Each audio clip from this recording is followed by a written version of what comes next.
Una piattaforma siglata solo dalla FIOM CGIL da sottoporre democraticamente all'attenzione e al voto dei lavoratori. A recepirla oggi i delegati della FIOM del Veneto, riuniti a Padova per un'assemblea partecipata da cui è emersa la struttura di un contratto molto diverso da quello previsto in maniera separata da CISL e UIL.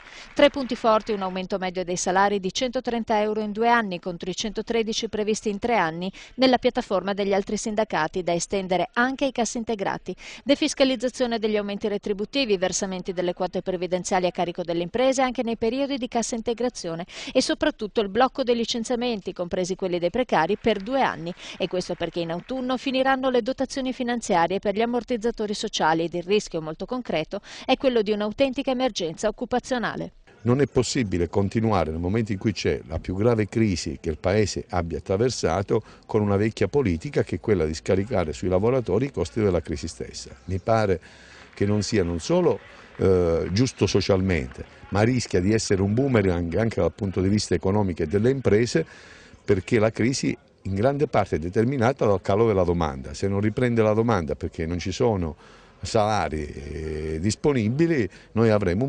avvitarci nella crisi. E la crisi, secondo il sindacato, sarebbe in realtà molto lontana dalla sua effettiva risoluzione, anzi l'apice è previsto dalla FIOM tra settembre e ottobre, ossia nella stagione da sempre segnata da agitazioni e rivendicazioni occupazionali. La prospettiva dunque sembra essere quella di un nuovo autunno caldo, anzi caldissimo.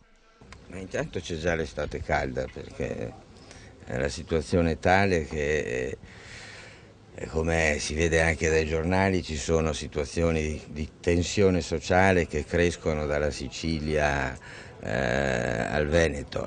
Certo che dato che l'autunno dai nostri elementi sarà il momento peggiore per quanto riguarda la crisi economica, che non è affatto in fase di ripresa, è evidente che se mettiamo assieme la crisi con il contratto si preannuncia, diciamo così, un autunno vivace.